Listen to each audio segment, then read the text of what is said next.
All right, so Twitter, for the very first time, is fact-checking the president. This is what Twitter did.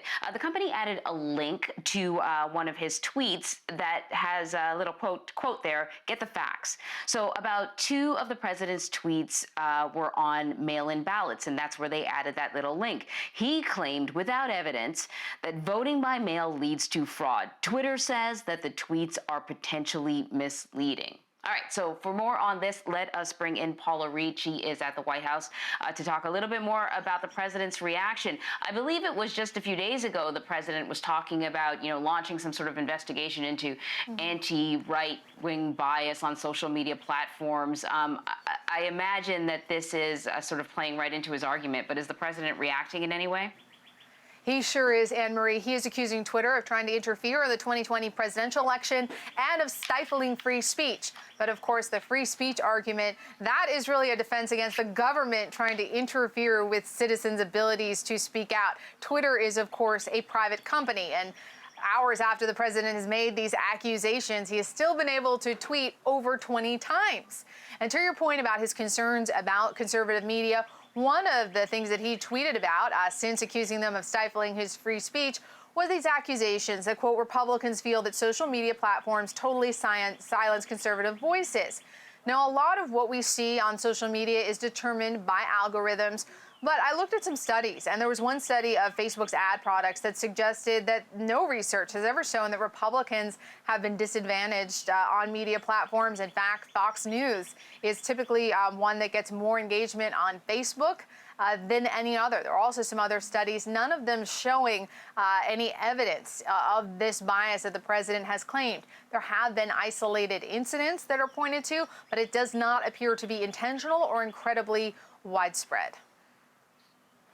It is a fascinating case study, Paula, because it's one tweet that Twitter fact-checked, or 2 tweets, right, around one particular subject where the president tweets falsehoods every day and has for quite some time. And so Twitter has faced this backlash. The reality, Paula, it's what you've said and others. The president relishes this fight with Twitter. He's already hitting back. His supporters are going to hit back as well in the ways that they are. But he's also facing backlash, and Twitter is too, over the president's unsubstantiated tweets about former Congressman Joe Scarborough and a former staffer. And I've seen even op-eds in the conservative-leaning Washington Examiner saying that this may be a bridge too far. What can you tell us about that, and what are you hearing from the White House?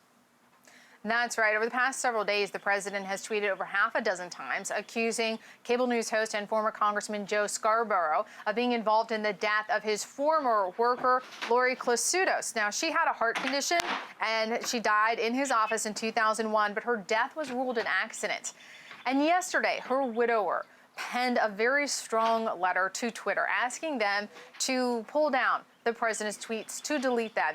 And in this letter, he really laid it all out on the line. He said that, quote, the president of the United States has taken something that does not belong to him, the memory of my dead wife, and perverted it for perceived political gain.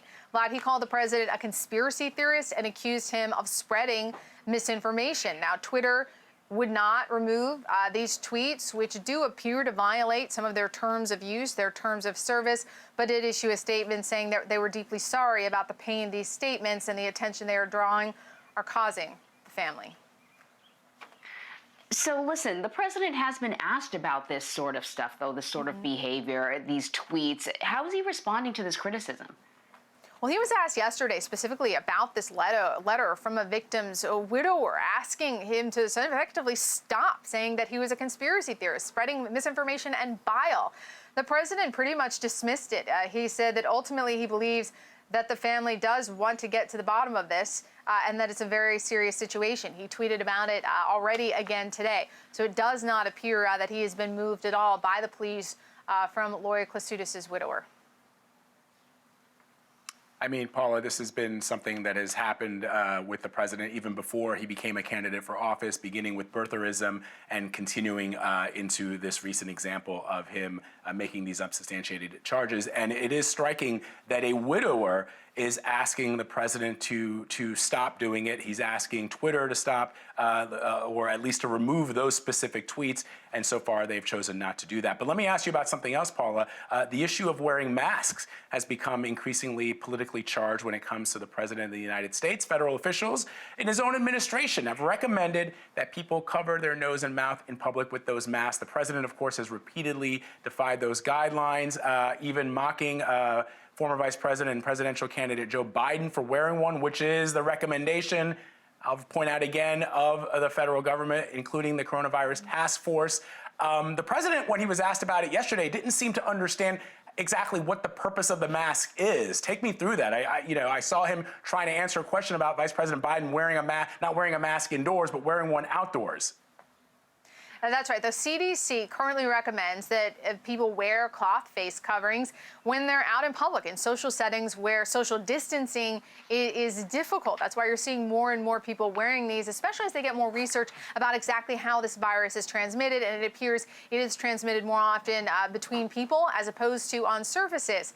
We've seen after there were several positive cases here at the White House, more and more people here at the White House wearing these masks, but not the president. And as you noted, he mocked Vice President Biden for wearing one of these masks. And yesterday he was asked about this. It's just another example of mixed messages. Do as we say, not as we do, that we've seen out of the Trump White House during coronavirus. For example, they'll tell folks not to shake hands.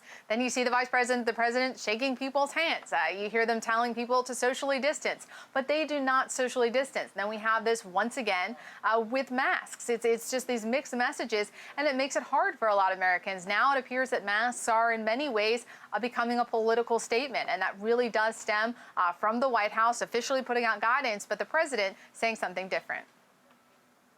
Listen, Paula, before we let you go, I want to talk to you about the George Floyd situation in Minneapolis, Minnesota. We're just talking to Jeff Begay's about the current state of that case, how upset the community is, how upset his family is, and how people are demanding that criminal charges be filed against the police officers. Have we heard anything from the White House about this case? So far, we have not heard from the White House about this case. The FBI is investigating. This video obviously drew wide condemnation. Historically, though, the Trump administration has not been as forward-leaning about getting involved in incidents where the police are accused of using excessive force. During the Obama administration, both President Obama and his attorneys general, Loretta Lynch, and especially Eric Holder, they were faster to make statements, to open investigations, not just into individual incidents, but also into entire police departments to examine the use of force, specifically whether there was any pattern of racial bias in the use of force or the use of excessive force. We saw that in Baltimore. We saw that in Ferguson.